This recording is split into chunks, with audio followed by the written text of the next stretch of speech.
In a quiet university classroom, a philosophy professor walks in with a large empty jar. His students look up, curious. What begins as an ordinary class turns into a life lesson none of them will forget. Without a word, the professor begins to fill the jar with large rocks, one by one, until he can fit no more.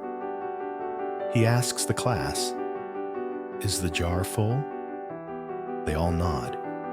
"Yes," they say. He smiles. "Really?"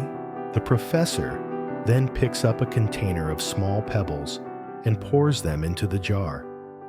They roll into the gaps between the rocks.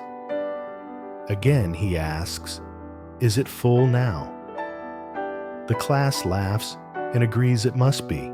He then reaches under the table and brings out a bag of sand. Carefully, he pours the sand into the jar. It fills every tiny space left. "Now?" he asks with a raised eyebrow. The class chuckles. "Yes, now it's full."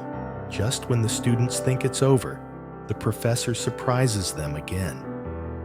He takes 2 cups of coffee and pours them into the jar. The class erupts in laughter. The coffee seeps through the sand.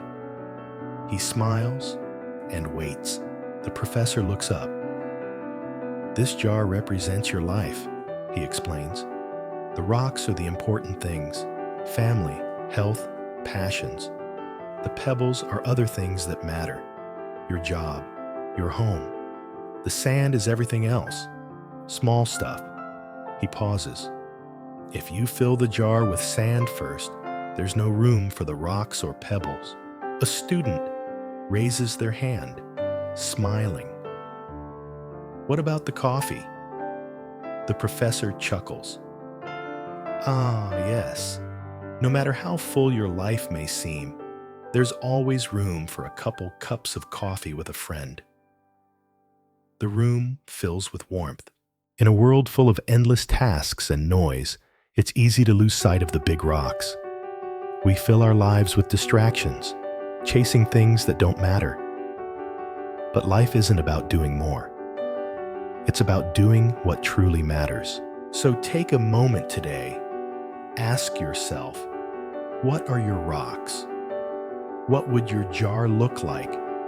And most importantly, are you leaving space for coffee?